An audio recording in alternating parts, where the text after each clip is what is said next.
Hello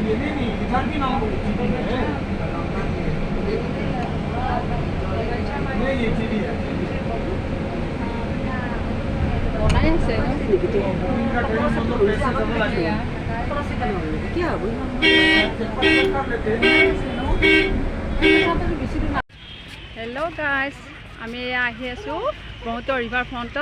এয়া মোৰ ভাই-বোৱাৰী, এয়া বৌ, এয়া কুহি আৰু মোৰ ল'ৰা, বাইদেউ ল'ৰা, বৌ ল'ৰা-ছোৱালী, আমি গোটেইবিলাকে লগ হৈ আহি আছো। এয়া গতিকে কেনেকুৱা ইমান ধুনীয়া, কিমান মানুহ, লাইট, লোকাৰণ্য, তাতে আজি বুদ্ধ পূৰ্ণিমা স্পেচিয়েল ডে, গোটেই মানুহখিনি বন্ধ পাইছে, গোটেই মানুহখিনি আহিছে। কিমান ধুনীয়া পৰিৱেশ এটা, এতিয়া আপোনালোককো দেখাওঁ, আমিও চাওঁ।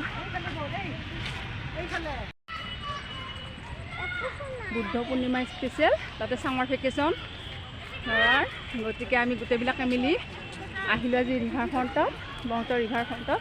খুব ধুনীয়া ঠাই, মানুহে একদম ভৰ্তি হৈ আছে, বন্ধ, তাতে গৰম, নদীৰ পাৰৰ বতাহে, ৰাধাচূড়া, কৃষ্ণচূড়া ফুৰাৰি, মানে বহুত ধুনীয়া পৰিৱেশ। আৰু আমাৰ ইয়াৰ মানুহখিনি প্ৰায় আহিছে, কিন্তু কোনোবাই যদি অহা নাই নিশ্চয় আহিব, খুব ভাল পাব।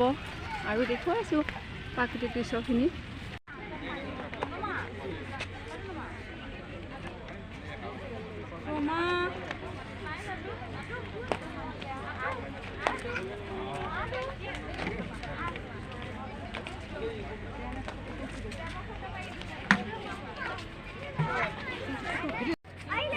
উমানন্দ মন্দিৰ, আৰু এয়া হ'ল গুৱাহাটী আৰু উত্তৰ গুৱাহাটীৰ ৰূপে ইমান ধুনীয়া পৰিৱেশ, চৰাইবিলাক উৰি আছে সন্ধিয়াৰ আকাশত, ইমান ধুনীয়া পৰিৱেশ, আপোনালোকে চাওক।